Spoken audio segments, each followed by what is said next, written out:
Goeiemôre, dit is dan 15 Maart vanoggend, lesing 248, die groot Johannes Evangelie, boek 2 van Jacob Lorbe.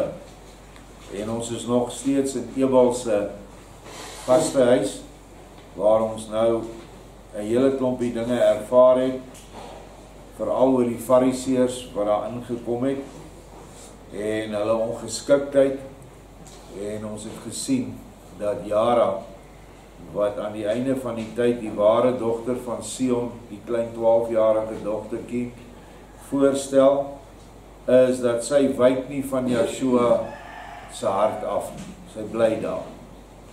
So ons lees nou verder. Na hierdie woorde vra geen een van die Fariseërs verder iets nie. Dan staan ek op, groet die hoofman, wat my groet vol warmte en hartlikheid beantwoord, en my en Jara in die teenwoordigheid van Ebal en sy vroue en die ander kinders begelei na 'n ander vertrek, waar 'n goeie rusbed vir my gereed staan. Maar ek sê aan die hoofman, as julle almal die hele nag by my wil bly, bly dan. Wil julle egter gaan slaap, dan kan julle dit ook doen. As julle bly, sal niemand daardeur môreoggend slaap tekort kom nie. Verder het jy as egte vriend van my goed met die Fariseërs onderhandel. Hulle sit nou behoorlik in angs en spanning en sal die saadkorrels van hulle klok tel en met groot ongeduld op die komende dag wag. Dit is maar goed dat my leerlinge, wat nog baie moeite met die twee Esseners en die groep Fariseërs het, maar hulle bykans heeltemal na hulle standpunt toe oortuig het, nie vanweë die lawaai na ons toe in die eetsaal gekom het nie, want dit sou ontydig die aandag getrek het. Alhoewel, ek wou dit so hê, en dus kon dit ook nie anders wees nie. Maar wat sal ek nou met my allerliefste Jara begin? Die meisie verlaat my nooit. Die kleintjie Jara sê, meester, solank jy in ons huis bly, sal Jara u nie verlaat nie, en sou u moontlikerwys sterwe, dan sou Jara saam met u sterwe. As u egter ons huis weer sal verlaat, en Jara nie met u sal kan saamgaan nie, dan sal sy tuis sug, en die Vader in u hart vra, of hy u weer na haar toe sal wil bring. Want sonder u kan Jara nou nie meer lewe nie. En dit is ook die toestand van elke siel, wat Yeshua gevind het, soos Jara hom gevind het. Jy kan nie sonder hom meer lewe nie. Jy wil nie sonder hom lewe nie. Yeshua sê, kyk, dit is 'n goeie voorbeeld van hoe 'n mens Elohim moet lief hê, om deur hom ook in dieselfde mate liefgehet te word. Elohim se liefde omvat weliswaar alles, en hy ken van ewigheid af geen toorn en wraak nie. Maar tog is daar 'n groot verskil in die manier waarop 'n mens deur Elohim liefgehê word. Solank 'n mens asemhaal en leef, is dit 'n bewys dat Elohim deur sy liefde hom die lewe gee, omdat hy anders lankal dood sou gewees het. Net so vir die nuwe mense wat sê dat Elohim ken van ewigheid af geen toorn of wraak nie. Maar tog, in die Ou Testament is die toorn van Jahwe word baie van gepraat, en die wraak kom hom toe. Nou wat beteken dit? Dit beteken dat die toorn wat Vader toelaat oor die mens vir hulle ongeregtighede, vir hulle lewenswyse wat buite sy orde is, dit sien die mense as sy toorn en sy wraak. Jy sou kan sê, ja, die vloed is 'n direkte voorbeeld van sy wraak oor die mensdom wat so verloop geraak het en alles omver gegooi het. Nee, as jy die vloed ernstig gaan lees wat daar gebeur het in die nuwe Openbaring, huishouding van Elohim, boek 3, sal jy sien dat die mense het tegnologie gehad en hulle het massiewe groot boorgate geboor, binne in die berge, binne in die valleie, en hulle dwars deur die aardkors binne in hierdie groot onderaardse reservoirs ingeboor. waarvan een reservoir meer water het as al die see om die aarde. Daardie goed is onder druk, daardie water is warm. Toe hulle daai goed oopmaak, toe spuit hierdie warm stomende water kilometers in die lug in. Wat gebeur? Dit verander in stoom. Wat maak die stoom? Dit kom neer as reën. En vir 40 dae en 40 nagte het hierdie kanale was oop. Die mense het dit oopgemaak, want hulle was boos, verby. Ek weet nie wat hulle daar binne gesoek het nie, maar as ons die verhaal van die planeet wat vernietig is deur Satan en sy gevalle engele, daai verhaal lees, dis nou waar die asteroïde gordel is, die klomp klippe wat dryf in die ruimte, dit was eens 'n planeet. En hulle het ook ingeboor na die binnekant toe. Maar hulle het plofstof binne in die onderkant in die aardkors diep het hulle plofstof ingesit. Heel moontlik iets wat soos vandag ons ken as kernkrag. Toe ruk hulle daai planeet uitmekaar, maar hoekom het hulle geboor?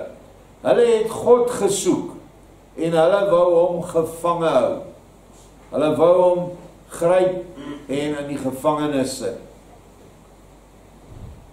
Hoe hulle nou gedink het Vader is daar binne, kan ek net aflei, omdat elke planeet hol is, en elke planeet het 'n innerlike son, selfs hierdie aarde. Daardie son is die gees van Vader, wat die binnekant verlig, waar ook lewe is. Verstommende lewe, en binnekort gaan ons almal op die aarde kennis neem van hierdie lewe, want die grens, die versperring tussen buite die aarde op die oppervlak en binne gaan binnekort gebreek word. En dan sal allerhande bonatuurlike goed begin gebeur. Maar dis wat gebeur, dit noem ons nou Vader se wraak of sy toorn, maar dit is nie syne nie, dis die mense is die oorsaak daarvan. Al die ander dinge wat plaasvind in die Bybel, sê maar wat met ons land plaasgevind het. Ons is nou onder barbaarse oorheersing. Ons het geen seggenskap meer oor onsself nie. Is dit nou Vader, God wat ons straf? Nee, is ons self. Dis ons geslag mense wat self alles op 'n skinkbord wat ons met bloed en afbidding, aanbidding gekry het ons net so weggegee, asof dit 'n pot lensiesop was, soos wat Esau dit weggegee het. Ons het ons erfdeel weggegee, nou word ons vermoor.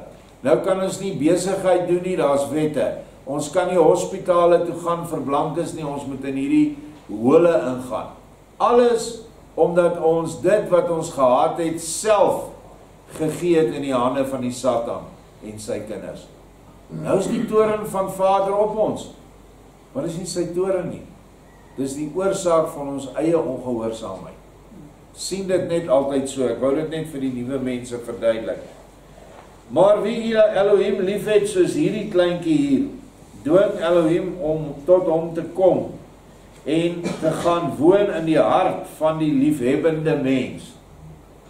En Elohim kom en gaan dan met sy gees in die hart woon wat Elohim bo alles liefhet.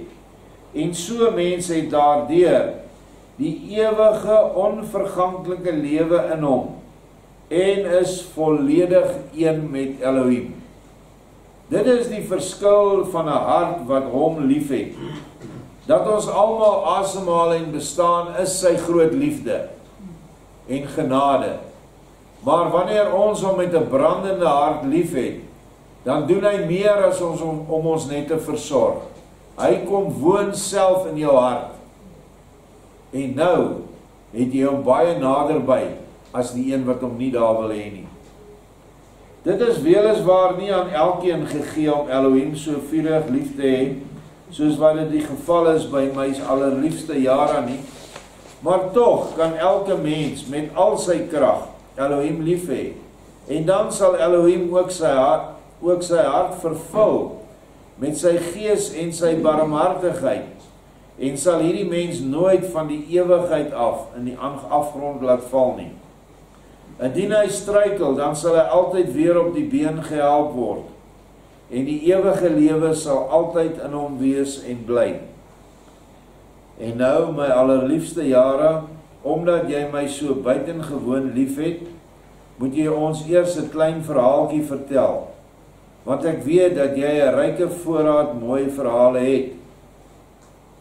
Jara sê terwyl sy kinderlik liefies glimlag, o meester, vra dit asseblief nie, want dit sou naas u buitengewone wysheid tog baie dom klink. Yeshua sê vir haar, nee, my allerliefste Jara, laat jou daardeur nie van stryk bring nie, want jy kan altyd en vir ewig alleen maar baie begrip van my verwag. Want weet jy, ek verstaan selfs die geskreeu van die kinders, laat staan nog hulle spraak. Jy het soveel van daardie besonderse drome. Uit daarmee, vertel my nou eers van so 'n droom. Hoofstuk 120, Jara se droom. Jara sê nou, dit sou ek wel kan doen, maar my drome is meestal baie verskriklik, en laat my die wêreldse mense in hulle mees afskuwelike gedaantes sien. En ek sien dan in hulle plek enkel en alleen maar net duiwels. Kort gelede het ek so 'n droom gehad. Ek sien toe 'n wondermooie persoon, wat baie soos u lyk, o meester. Hierdie mens sien ek as 'n misdadiger met toue geboei. Nou hierdie is 'n absolute profetiese droom, ongeveer 2 jaar voordat dit werklik in vervulling sou gaan. Ek vra aan die heilende mense wat hom gevolg het, wat hierdie wondermooie mens dan nou gedoen het, om deur die wêreldse mense so sleg behandel te word. En hulle sê almal dieselfde aan my. Hy was 'n geweldige weldoener van die mensdom. Nooit het hy 'n onregverdigheid begaan nie, en die suiwerste waarheid het soos heuning uit sy mond gekom. Hy het die wêreldliefhebbende en heersigtige fariseërs te veel die waarheid vertel, en hulle het hom daaroor deur die swak Romeinse landvoog tot die dood aan die folterpaal laat veroordeel. Hulle bring hom nou na die plek van die teregstelling. Kom saam met ons en kyk watter loon die grootste mensevriend kry van die slegte, buitengewoon selfsugtige mense.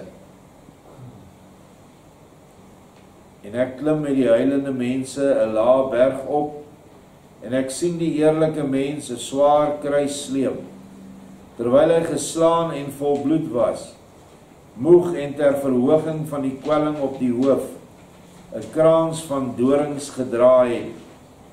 Op die teregstellingsplek ontklee hierdie mense hom, werp hom daarna, meedogenloos soos 'n wilde dier op die kruis, neem baie puntige spykers en slaan dit met swaar hamers deur sy hande en voete, en bevestig hom op so 'n afgruwelike wyse op die harde en swaar kruis. O meester, dit was vir my tog 'n verskriklike gesig. As ek maar net aan hierdie droom dink, dan word ek duiselig.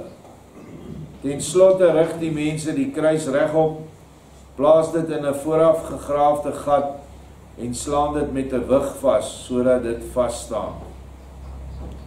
Onthou, hierdie ou dogtertjie is maar 12 jaar oud. Dit moes vir haar baie verskriklik gewees het om hierdie ding te sien. En sy het die kruisiging in sy detail gesien, wat eintlik wonderlik is. Die wonderlikste egter by dit alles, was dat hierdie buitengewoon eerlike mens, ook by al die pynlike marteling, nie een kreet van pyn gegee het nie. Terwyl tog 2 ander, wat weliswaar nie so gruwelik gemartel was nie, vreeslik geskreeu en geweeklag het. Toe word ek wakker en beef oor my hele liggaam. Meester, so 'n droom is helaas geen grap vir 'n teergevoelige meisiehart soos myne nie. Ek bid toe dadelik tot die liewe Vader in die hemel, dat hy my tog nooit weer so 'n nare en kwellende droom sou gee nie. En geseën, tot op hede kry ek nie meer so 'n nare droom te deurstaan nie. My vader of pa sê altyd vir my dat drome bedrog is en deur trae bloed ontstaan. Dit is moontlik, maar as my bloed dan so traag sou wees, dan sou ek tog ook slimmer moet wees as wat ek is. Maar ek is 'n vurige en lewendige meisie. Hoe kan ek dan traag en lui bloed hê? Gedurende hierdie vertelling het ek Joshua ietwat somberder geword. Maar ek sê, nee my allerliefste Jara. Jy het slegs maar bloed van eterlig en jou droom is baie belangrik. Maar nou hou ons daarmee op. Die tyd sal wel leer. En jy wat so iets in 'n droom gesien het, is salig. Dit was aan heel weinig profete gegeen om dit in hulle visioene te sien. Hier sê hy nie, dit was aan geen profete gegee nie, aan heel weinig. Dit was aan Dawid gegee. 2 psalms waaraan ek nou kan dink. Psalm 22 en Psalm 69. Beskryf hy die marteling wat Joshua moet deurgaan. Die profeet Sagaria het dit gesien. Die profeet Jesaja het dit gesien. En ander kleiner profete ook, het hierdie kruisiging detail gesien. Maar dit was weinig profete, nie almal. En so het sy 'n besondere voorreg gehad om dit te sien. Baie is egter vir die mense op hierdie aarde verborge. Die groot waarom sal hulle in die hiernamaals te wete kom. Maar vertel my nou nog 'n droom, wat jy 3 dae daarna oor dieselfde mens gedroom het. Interessant, 3 dae daarna. Jara sê, dit vertel ek ook baie eerder, want dit is 1000 keer vroliker. Ek bevind my opeens baie vroeg in die môre, so te sê in 'n heel aardige tuin. Aardig moes nou maar hier vertaal gewees het na 'n heel pragtige tuin. Van waaruit ek egter, jammer genoeg, duidelik soos in die eerste droom, die genoemde teregstellingsplek kon sien. Die gesig vervul my dadelik met groot angs, sodat ek toe in die droom begin te bid, of die liewe Vader in die hemel my tog wou bewaar van 'n soortgelyke droomgesig. Want helaas sien ek ook nog die 3 bekende kruise regop op die teregstellingsplek staan. Maar toe het daar met eens 'n wonderskone jongman na my toe gekom en troos en versterk my met die woorde wat ek baie goed onthou. Vrees nie, gevoelige rein siel. Dit wat jy 3 dae gelede gesien het, moes so gebeur volgens die raadsbesluit van Elohim, omdat geen mens andersins sou kon salig word en tot die aanskouing van Elohim kon kom nie. Hy wat gefolter is, was Elohim se seun, en Elohim was in hom. Nou na 3 dae sal hierdie seun van Elohim uit eie krag weer uit die dood van sy goddelike vlees opstaan, en voortaan heers oor die hele oneindigheid, en aan sy ryk en sy heerskappy sal in ewigheid geen einde wees nie. Vir sy naam sal alle magte en kragte voor hom buig, en die wat nie voor hom wil buig nie, die sal hy ten gronde laat gaan. Maar die laaste geluksaligste oomblik nader, let daarom goed op die swaar verseelde grafsteen. Ek het hier etlike begrippe verdonker, of vir ons laat uitstaan. En dit is veral vir dit wat vorentoe met baie van ons dalk kan gebeur, dat ons deur misleiding weg sal draai van Joshua. Want daar is 'n groot prediking in ons volk wat Joshua afskaal na 'n mensevlak toe alleen. En dan staan daar hier, as ons hierdie goed duidelik lees, kan hulle nie, wat hom so beskou, kan nie tot aanskouing van Elohim kom nie. Almal wil graag Vader Jahwe sien. maar jy kan hom nie sien nie. Nie eers 'n engel kon hom sien nie. Slegs in die liggaam van Yeshua is hy nou sigbaar vir ons. Dat wanneer ons Yeshua sien, sien ons hom. Want Vader is nie 'n man nie, hy's nie 'n mens nie. Vader is 'n oneindige, groot, allesvullende gees. Hierdie hele heelal en die hele oneindigheid vul hy. En ons, in ons vleestoestand, kan hom nie begryp nie. Net in Yeshua sal hy sigbaar wees. En al die ander sal hom nooit sien nie. Is nie nodig of noodwendig dat hulle in die hel sal beland nie, maar hulle sal nooit op 'n vlak kom waar hulle hom meer sal kan sien, as hulle gelukkig is, as 'n groot son nie. Maleagi 4 noem dit die son van geregtigheid wat oor ons opgaan. Maar vir sy kinders wat hom liefhet en wat hulle harte vir hom oopgemaak het, het die son van geregtigheid, daai son is nou in jou hart.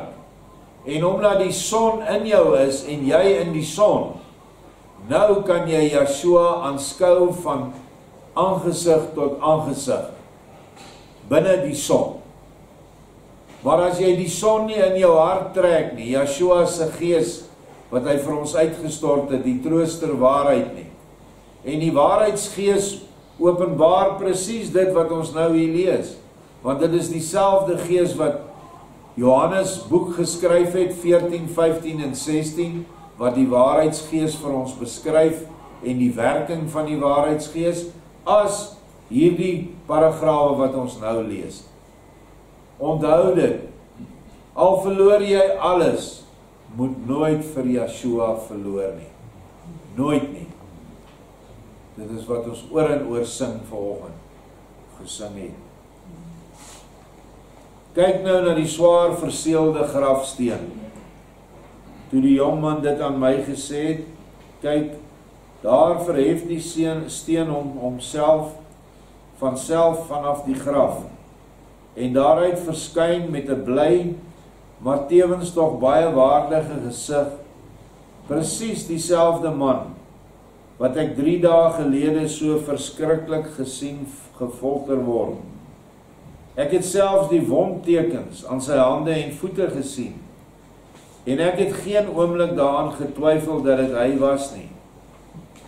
En die man kom na my toe en sê met 'n buitengewoon wellydende stem, dit wat jy hier in jou droom gesien het, was slegs maar 'n vooruitblik op dinge wat binnekort sal gebeur. Maar vorentoe sal jy my nog in werklikheid sien, en na my opstanding nog meer kere. Na hierdie woorde word ek weer wakker en het baie daaroor nagedink.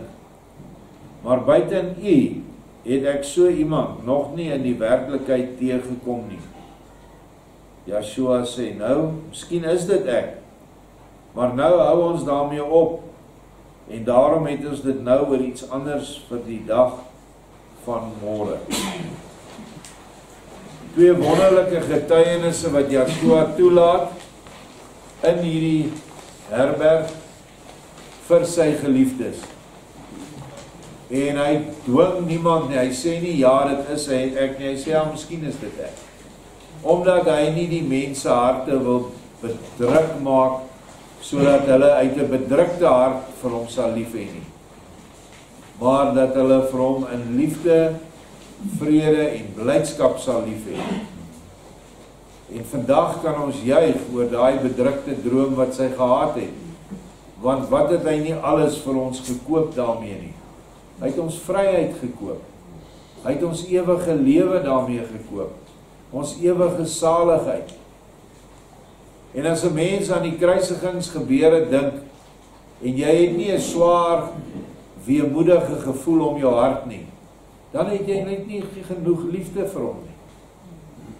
Want dieselfde mense wat 3 dae tevore in die tempel, of in Jerusalem, klere op die pad uitgegooi het, voor die donkie uitgeloop het en gesing het, Hosanna vir die koning van die Judeërs, en in die tempel ingegaan het, getuies was van duisende siekes wat oombliklik genees was op daai dag. En toe hulle Yeshua koning wil maak en hy nie een wil word op die aarde nie, want hy is reeds 'n koning vir ewig, volgens die orde van Melchisedek. Toe draai hulle om en hulle stap almal agter die fariseërs. Hulle het 'n groot show gegee, 'n skouspel van perde en vlotte en trompetspelers en ander orkesgoed, het hulle daar verby die tempel gestap. En al hierdie volksmense is weg agter hulle aan. Yeshua staan toe alleen met sy 11 disippels daar. En daar staan in die nuwe Openbaring, hulle sluip by 'n agterdeur van die tempel uit. En van daar af na die Olyfberg toe, na Lazarus se gastehuis of herberg. Ek glo van dieselfde mense wat in daardie gehoor was, toe hulle geskree het, toe Yeshua verhoor was, wat geskree het, kruisig hom, was wel van die wat hom koning wou maak, en kwaad was, omdat hulle dit nie kon regkry nie. Ek is selfs verstout om te sê, daar was van die wat hy genees het onder hulle, want daar was duisende, en geskreeu het, kruisig hom, en nogtans het hy nie 'n woord gespreek nie, en soos 'n lam is hy na die slagpale gelei, om vir ons die grootste en die pynlikste offer te bring. Hy kon al die pyn afgeskakel het, hy was almagtig genoeg om dit te doen, maar hy het nie. En dit is die woorde, waarom het U my verlaat? O my God, waarom het U my verlaat? Want hy kon dit nie meer doen nie. En dit het al begin in die tuin van Getsemane. So daai hele oggend, die vroeë oggendure van 12 uur af tot ligdag, tot 3 uur die middag eintlik, toe hy eers gekruisig is, moes hy hierdie pyn, hoon en vernedering verduur. En dit is nie versag vir hom nie. Dink maar daaraan, wanneer jy moedeloos raak. En dink hoe moedeloos en hoe verlate moes hy nie gevoel het nie. Nie een van ons kan ooit die weldade doen op aarde wat hy gedoen het nie. Ten spyte daarvan is hy soos 'n misdadiger vervolg en die grootste pyn doodgemaak. Dit is 'n verhaal wat die hele wêreld geskiedenis verander het. Mense wat hierdie verhaal ontken en sê dat dit is maar net 'n fabeltjie van die geskiedenis, as baie sulke artikels wat nou op internet verskyn en sê man, hierdie is nonsens, dis sommer 'n verhaal wat hulle uitgedink het om die blinde Christen 'n geloof te versterk in iets wat hy nie kan aanvat nie. Dit het so groot impak op die wêreld gehad, dat selfs die kalender het 'n voor Christus en na Christus tydperk. Die kerk wat toe ontstaan het van die hart, die innerlike kerk, het so sterk gegroei deur die vroeëre apostels en hulle volgelinge, dat die hele Europa gevul was met daardie geloof, met die nuwe evangelie van Yeshua. Groot dele van die lande agter die Kaukasiese gebergtes, Klein-Asië, oral het hierdie geloof sterk pos gevat en regerings beïnvloed, groot organisasies beïnvloed, wat tog nooit sou gebeur het as dit maar net 'n mite was nie, 'n sprokie nie. Verkeerd of nie verkeerd nie. Dink aan die stuur van al die kruisvaarders na Palestina toe om die land te gaan bevry. Natuurlik is dit nie binne die orde van Vader nie, maar dit is 'n direkte gevolg van die feit dat Yeshua waarlik geleef het en bestaan het. En die Romeinse kerk sou nie so sterk gewees het as Yeshua nooit bestaan het nie. Hulle het daardie waarheid gevat en stelselmatig het hulle dit al hoe meer verdraai, sodat dit nou na 2000 jaar omtrent glad nie meer lyk na die evangelie wat Yeshua gebring het, persoonlik tot sy disippels nie. Maar hy was daar. En nou kan hy in jou hart wees, nie net op aarde nie. Trek hom na jou hart toe. Nou vra jy my hoe? Eenvoudig. Begin hom lief hê en maak jouself skoon. Jy weet wat jou pla, jy weet wat jy doen wat verkeerd is, maak dit reg. Begin dadelik met jou naaste liefde, ernstig te werk. Elke dorp in hierdie land het arm volksgenote. Soek vir jou een uit. Vra vir Vader, hy moet jou op die kruispaaie bring. Begin by een mens. Begin met ou klere. Dit word naderhand baie groter as jy wil. Want wanneer jy die wil openbaar om in die liefde te kom, gee Vader Yeshua die vermoë. En so sal dit dan al hoe sterker en kragtiger in jou begin brand. Dis waaroor alles gaan. Dis waaroor die hemel gaan. Net dit. Want liefde, werke bring jou nie in die hemel nie. Liefdeswerke is die hemel. Ons is elke oggend hier op hierdie plaas so bevoorreg om in die hemel te wees. Jy besluit wel of jy die werk met 'n vloek in jou mond en 'n suur gesig en knorrigheid wil doen, en jy is nie tevrede oor alles nie, moan oor alles. Jy besluit, vir jou is dit nie die hemel nie. Jy het dit 'n hel gemaak weens jou hartsingesteldheid. Maar vir mense wat hier buite werk en hier binne werk, kos voorberei met 'n lied in hulle hart en dit uitdeel met 'n lied in hulle hart, boeke en al die dinge maak met 'n lied in hulle hart en dit met 'n lied in hulle hart hier uitstuur met seëninge. Wanneer ons die persoon sien wegstap met sy sakkie kos, seën hom. Dan is jy in die hemel. Jy hoef nie nog hemel toe te gaan nie. Wanneer jy dood is, natuurlik kom jy in 'n ander ligsfeer, hoër as hierdie ene. Jou ligfrekwensie, jou vibrasiefrekwensie is net hoër. Maar jy is op dieselfde plek, naamlik die hemele, wat al hierdie dinge is. Liefde vir Vader en liefde vir die naaste. Baie dankie.